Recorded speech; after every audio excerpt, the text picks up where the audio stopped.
امام اعظم ابو حنیفہ، امام شعرانی، ان کی کتابوں میں بھی میں نے پڑھا، لیکن میں حضرت شاہ عبد الحق محدث دہلوی کے حوالہ سے بات کر رہا ہوں۔ آپ فرماتے ہیں قرآن کریم میں 3 طرح کی آیات ہیں۔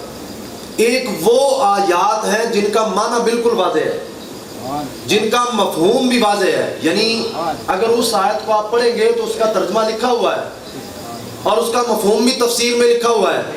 لیکن ایک وہ آیات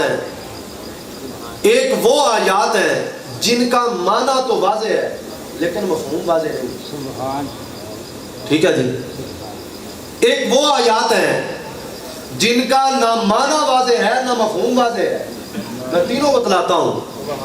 جن کا معنی واضح نہ ہو، مفہوم واضح نہ ہو، ان آیات کو مقطعات کہا جاتا ہے۔ آپ نے پڑھا ہوگا الف لام میم حامیم، الف لام میم صاد، الف لام میم را، یہ وہ الفاظ ہیں، مقطعات ہیں، اللہ اور اس کے حبیب کے درمیان کے راز ہیں۔ ان کے معنی کا کسی کو پتہ ہی نہیں ہے، ان کے مفہوم کا کسی کو نہیں پتہ۔ ان آیات سے دین کا کوئی قانون لینا، عقیدہ لینا جائز نہیں ہے۔ ایک وہ آیات ہیں جو مقطعات نہیں بلکہ متشابہات ہیں، جن کا معنی تو واضح ہوتا ہے، مفہوم واضح نہیں ہوتا۔ اب میں جو مثال دوں گا انشاءاللہ آپ کو سمجھ بھی آئے گی، آپ کو مزہ بھی آئے گا، بات آپ کے دل تک پہنچ جائے گی انشاءاللہ۔ اب یہ جو آیت ہے نا جی، قل انما انا بشر مثلکم، سرکار نے یہ جو خطاب فرمایا ہے یہ کن لوگوں سے فرمایا؟ میں بشریت کی بات کر رہا ہوں، یہ کن لوگوں سے خطاب فرمایا بعد میں بتاتا ہوں، پہلے آیت کو سمجھے کیا ہے۔ یہ آیت یہ ہے، یہ آیت متشابہات میں سے ہے، اس کا معنی تو واضح ہے، مفہوم واضح نہیں ہے۔ مثال دیتا ہوں، آج اگر کوئی بندہ کہے کہ حضور میری طرح میری مثل بشر ہے، اسے روکے وہیں پہ، ٹھیک ہے، کہاں سے ثابت کر رہے ہو؟ یہ آیت پڑھے گا۔ اسے کہیں کہ قرآن کی صرف یہ آیت نہیں ہے، قرآن کی صرف یہ آیت نہیں اور بھی ہے۔ آئیں میں سناتا ہوں۔ قرآن ارشاد فرماتا ہے ید اللہ فوق ایدیہم، اللہ نے فرمایا محبوب آپ کے ہاتھ کے اوپر میرا ہاتھ۔ اچھا، حضور نے فرمایا کہ میں تمہاری مثل بشر ہوں۔ اب یہاں پہ اعتراضات کی بھرمار اور جلسے کر کے بتایا جا رہا ہے کہ وہ ہماری طرح ہے۔ میں عرض کرتا ہوں اللہ نے فرمایا محبوب آپ اعلان فرمائے ید اللہ فوق ایدیہم، آپ کا ہاتھ نہیں۔ وہ ایک موقع ایسا آیا نا جی، سرکار نے بدبختوں کو یوں کنکریاں ماری، کسی کا کان اڑ گیا، کسی کی آنکھ اڑ گئی، تو آپ تو رحمت بنا کے بھیجے گئے ہیں، تو اس بات پہ سوال اٹھنا تھا، تو اللہ نے فرمایا محبوب یہ ہاتھ آپ کا نہیں، ہاتھ تو میرا تھا۔ اچھا، یہاں پہ اللہ نے فرمایا ہے ید اللہ فوق ایدیہم، میرا ہاتھ، اللہ کی ذات تو ہاتھ سے پاک ہے۔ شادی حضور قبلہ تشریف فرمائیں، سرپرستی فرمائیں گے، اللہ کی ذات ہاتھ سے پاک ہے۔ اگر کوئی بندہ یہ بات کہہ دے کہ اللہ کا ہاتھ ہے، وہ بندہ مسلمان نہیں رہتا۔ کیوں؟ یہ وہ آیت ہے جس کو متشابہات کہا جاتا ہے، یعنی اس آیت سے عقیدہ لینا درست نہیں ہے، دین کا قانون لینا، شریعت کا قانون لینا درست نہیں ہے۔ جس طرح انما انا بشر مثلکم یہ آیت متشابہات ہے، اسی طرح ید اللہ فوق ایدیہم یہ آیت متشابہات ہے۔ پتہ چلا یہ تو وہ آیت ہے جس سے عقیدہ لینا درست ہی نہیں ہے۔ تو کون سا عقیدہ لے کے بیٹھا ہے کہ نبی میرے جیسا ہے؟ اگر یہ بات مانیں گے تو پھر اللہ کا ہاتھ بھی ثابت کرنا پڑے گا۔ اگر اللہ کا ہاتھ ثابت کرو گے تو پھر مسلمان نہیں رہو۔ آئے حضور علیہ الصلوۃ والسلام نے یہ خطاب کن کو فرمایا تھا؟ ایک موقع ایسا تھا کہ حضور کے معجزات ظاہر ہوئے، چاند کو 2 ٹکڑے کیا، اپنی ہتھیلی کے اندر کنکریوں سے کلمہ پڑھایا، اپنا آپ بتلایا۔ کافر نے کہا آپ کون ہیں؟ فرمایا اللہ کا نبی ہوں۔ فرمایا میری مٹھی میں کیا ہے؟ ابو جہل تھا۔ آپ نے فرمایا میں بتاؤں تمہاری مٹھی میں کیا ہے یا تمہاری مٹھی کی شے جو ہے جو مٹھی میں ہے وہ بتاؤں میں کون ہوں؟ اب یہ جو منظر ہوا نا جی، اس طرح کے سرکار نے ایک مرتبہ اشارہ فرمایا، غلام آیا، کہا جی یہ درخت اگر آپ کی بات مان لے تو میں کلمہ پڑھ کے مسلمان ہو جاؤں گا۔ سرکار نے فرمایا جاؤ اس کو جا کے بولو محمد الرسول اللہ بلا رہے ہیں۔ وہ صحابی فرماتے ہیں میں نے جب جا کے بولا میں نے دیکھا وہ درخت اپنی جڑوں سمیت حضور کی بارگاہ میں ہے۔ سبحان اللہ۔ جب یہ معجزات ظاہر ہوئے نا تو لوگ تو حضرت عیسیٰ کو معاذ اللہ استغفر اللہ خدا کا بیٹا کہنے والے لوگ تھے، حضرت موسیٰ علیہ السلام کے بارے میں شرک کرنے والے لوگ تھے، اللہ کے ساتھ ملانے والے، حضرت داؤد کو، دیگر انبیاء کو وہ بتوں کی پوجا کر کے کس طرح وہ مشرک لوگ تھے۔ جب یہ معجزات دیکھے تو ان کے ذہن کا لیول چونکہ لو تھا کفار کا، تو اللہ نے فرمایا محبوب آپ اعلان ان کو فرما دیں کہ میں تمہاری طرح کا بندہ ہوں، کوئی رب نہیں ہوں۔ یہ تو خطابی مشرکوں سے تھا، مومنوں سے نہیں تھا۔ جو مومنوں سے خطاب تھا، بخاری شریف کی روایت پڑھنے لگا ہوں، حضور فرماتے قال رسول اللہ صلی اللہ علیہ وآلہ وسلم، حضرت صدیق اکبر موجود ہیں، فاروق اعظم موجود ہیں، عثمان غنی موجود ہیں، علی شیر خدا موجود ہیں، صحابہ کرام دیگر بھی موجود ہیں، عشرہ مبشرہ صحابی بھی موجود ہیں۔ سرکار فرماتے ایکم مثلی، کون ہے تم میں ایسا جو میری مثل ہو؟ فرمایا تم میں سے کوئی بھی ایسا نہیں جو میری مثل ہو۔ یہ کن کو کہا جا رہا ہے جی؟ وہ صحابہ جن کو جنت کی بشارت دے دی گئی ہے وہ بھی شامل ہے۔ ارے وہ صحابہ حضور جیسے نہیں ہو سکتے تو آج کا انسان کیسے حضور جیسا ہو سکتا ہے جی؟ تو میں بات کر رہا تھا بشریت کی۔ آئے آگے بات کو بڑھاتے ہیں۔ حضور فرماتے ہیں، اللہ تعالیٰ نے ارشاد فرمایا هو الاول والآخر والظاہر والباطن۔ یہاں پہ ایک اور تشریح کرتا جاؤں، ایمان کیا ہے؟ ایمان کس کو کہتے ہیں؟ ایمان ایسی کیفیت کا نام ہے جو نظر آنے والی نہیں ہے۔ اگر آسان لفظوں میں سمجھے تو ایمان اس نور کا نام ہے جو چہرہ مصطفیٰ سے چمکے اور مومن کے دل کو روشن کرتا چلا جائے۔ سبحان اللہ۔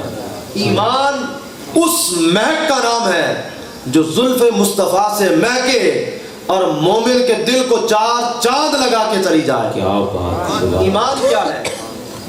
اچھا کبھی مقابلہ ہوتا ہے جی چیزوں کا، کبھی کبھار مقابلہ ہو جاتا ہے اولاد کا اور مال کا، لوگ اولاد کو ترجیح دیتے ہیں، مال کو چھوڑ دیتے ہیں۔ کبھی مقابلہ ہو جاتا ہے جان کا اور مال کا، چور آیا روک لیا، ہاں بھی جو کچھ ہے دے دے ورنہ مار دوں گا۔ کبھی مقابلہ ہوتا ہے، بات کو سمجھیے گا، کبھی مقابلہ ہوتا ہے جان کا اور مال کا، لوگ مال قربان کر دیتے ہیں، جانیں بچا لیا کرتے ہیں۔ اور کبھی مقابلہ ہو جاتا ہے مال کا نہیں، جان کا اور ایمان کا، لوگ جانیں قربان کر دیتے ہیں، ایمان کو بچا لیا کرتے ہیں۔ کیا اچھا جو بات میں بتلانا چاہتا تھا وہ آگے ہے۔ ایمان، لوگ کہتے ہیں جی ایمان سب کچھ ہے، اس سے آگے کچھ نہیں ہے۔ میں عرض کرتا ہوں ایمان سے آگے بھی ہے۔ ایمان سے آگے کیا ہے؟ جب مقابلہ ہو جائے نا ایمان کا اور مصطفیٰ کی ذات کا، ایمان بہت پیچھے رہ جاتا ہے، مصطفیٰ گزر جاتے ہیں۔ اچھا میں اس بات کو سمجھاتا ہوں، میں عرض کرتا ہوں آپ کو تسلی کے ساتھ، دلوں پہ اتری نہیں ہے۔ ایک ہوتا ہے اصل، ایک ہوتا ہے تابع۔ اصل ہوتا ہے، تابع ہوتا ہے۔ مثلا سورج اصل ہے، روشنی تابع ہے۔ سورج اصل ہے، دھوپ تابع ہے۔ یہ جو لائٹ لگی ہوئی ہے اصل تو لائٹ ہے، جو روشنی ہے اس کی وہ اس کے تابع ہے۔ اصل چیز سورج ہے، دھوپ اس کے تابع ہے، چاند اصل شے ہے، چاندنی اس کے تابع ہے۔ لیکن اگر یہاں تک بات سمجھ آ گئی ہے، اس سے آگے سمجھیں۔ جب ہم اس کو غور سے دیکھیں گے، وجود میں سورج پہلے ہے، دھوپ بعد میں ہے، وجود میں چاند پہلے ہے، چاندنی بعد میں ہے۔ لیکن جب ہم ان کو مانیں گے، تو پہلے دھوپ اگر نہ ہوگی تو سورج نظر نہیں آئے گا، چاندنی نہ ہوگی تو چاند نظر نہیں آئے گا۔ وجود میں اگرچہ پہلے ہے لیکن ماننے کے لیے چاندنی اور روشنی پہلے ہے. وجود اگرچہ ان کا بعد میں ہے لیکن مانا ان کو پہلے جائے. یہ جو میں نے بات کی ہے نا ایمان اور مصطفیٰ کی ذات کی, اب میں بات آپ کو سمجھاتا ہوں. وجود میں چاند پہلے, چاندنی بعد میں. وجود میں سورج پہلے, دھوپ بعد میں. لیکن ماننے کے لیے دھوپ پہلے, سورج بعد میں. ماننے کے لیے روشنی پہلے, چاند بعد میں. ایسے ہی وجود میں خدا پہلے ہے, مصطفیٰ بعد میں ہے. وجود میں خدا پہلے ہے, مصطفیٰ بعد میں ہے. لیکن ماننے کے لیے مصطفیٰ پہلے ہے, خدا بعد میں ہے. یہ بات میں سمجھاتا ہوں. ماننے کے لیے اگر مصطفیٰ ہمیں خدا کا نام بتاتے تو ہمیں کیسے پتا چلتا؟ جب میرے مصطفیٰ کی آمد ہوئی تو 313 بت لوگوں نے خانے کعبے میں رکھے ہوئے تھے. خانے کعبہ میں, خانہ کعبہ میں 313 بت رکھ کر لوگ ان کو پوچھتے تھے. حضور علیہ الصلوۃ والسلام نے خدا کا پتا دیا. میں عرض کر رہا تھا هو الاول والآخر والظاہر والباطن. حضرت شاہ عبد الحق محدث دہلوی فرماتے ہیں حضور اول بھی ہیں, آپ آخر بھی ہیں, آپ ظاہر بھی ہیں, آپ باطن بھی ہیں. آپ اول کیسے ہیں, آخر کیسے ہیں؟ ایک بندہ جو اس محفل میں سب سے پہلے آیا ہے وہ آخر میں نہیں ہو سکتا, جو آخر میں آ گیا وہ پہلے نہیں ہو سکتا. لیکن میں آپ کو ایک مثال ایسی دوں گا, اگر آپ نے توجہ کی تو انشاءاللہ بات آپ کے دل تک پہنچ جائے گی. ایک بار بلند آواز سے بولیے جی سبحان اللہ. کیا بات ہے جی. جس کو اللہ تعالیٰ کے نام پہ شرم نہیں آئے گی وہ میرے ساتھ ہاتھ بلند کر کے نعرے کا جواب دے گا جی. نعرہ تکبیر, نعرہ رسالت, نعرہ حیدری. اچھا میں آپ کو مثال دیتا ہوں. ہمارے اس علاقے میں پودا ایک لگتا ہے جی آم کا. پودا لگانے کے لیے کیا کام کیا جاتا ہے؟ اس کی گٹھلی جو ہے, گٹک جو ہے, اس کی گٹھلی زمین میں دفن کی جاتی ہے, مٹی اس کے اوپر ڈالی جاتی ہے, پانی ڈالا جاتا ہے. توجہ کریں گے تو انشاءاللہ بات آپ کے دل تک پہنچے گی. اب سارا اس کے بعد اس کی پرورش کی جاتی ہے. سب سے پہلا کام کیا کیا تھا؟ اول میں گٹھلی لگائی تھی نہیں. اب وہ گٹھلی پودا بن گئی, اب وہ درخت بن گئی, اب اس کے اوپر پھل پک گیا. پھل پکنے کے بعد اس کو توڑا, وہ پھل ہم نے کھا لیا. ہمارے ہاتھ میں کیا بچا جی؟ ابتدا کیا تھی اس درخت کی, اب انتہا آخر میں کیا بچ گیا؟ ایک ضابطہ یہ ہے, جو اول ہوتا ہے وہ آخر نہیں ہو سکتا, جو آخر ہوتا ہے وہ اول نہیں ہو سکتا. لیکن جب مصطفیٰ کی ذات کی بات آ جائے تو پھر سارے ضابطے بدل جایا کرتے ہیں. مصطفیٰ کی ذات جس طرح وہ درخت جو تھا اس کی اول گٹھلی سے ہوئی, انتہا اس کی گٹھلی سے ہوئی, اسی طرح کائنات کی اول بھی مصطفیٰ سے ہوئی, انتہا بھی مصطفیٰ پہ ہو. کیا بات, سبحان اللہ. اچھا سبحان اللہ. اب یہ جو اول اور آخر کی بات ہے, اس کے درمیان میں کیا ہوتا ہے؟ درمیان میں بھی تو کچھ ہوتا ہے نا جی. میں یہ عرض کرتا ہوں کیا ہوتا ہے. وہی بات گٹھلی والی. گٹھلی ہم نے لگا دی, گٹھلی لگانے کے بعد وہ درخت بن کے کھڑا ہو گیا, اس کے اوپر پھل لگ گیا. اب لگائی تو گٹھلی تھی, لگائی تو گٹھلی تھی, لیکن درخت تیار ہو گیا. اب یہ کس کی برکت سے تیار ہوا ہے؟ گٹھلی کی برکت سے, گٹھلی کی وجہ سے تیار ہوا ہے.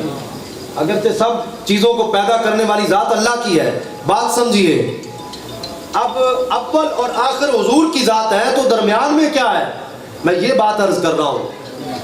اول کیا تھا؟ درخت کی گٹھلی, اور اس کا آخر کیا تھا جی؟ گٹھلی. لیکن یہ جو درمیان میں دو چیزیں آ رہی ہیں نا, ایک درخت کا وجود, دوسرا پھل, یہ دونوں اس گٹھلی کا صدقہ ہے.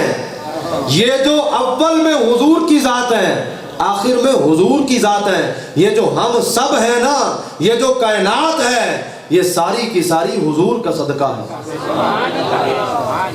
ایو میلاد شریف کس کو کہتے ہیں؟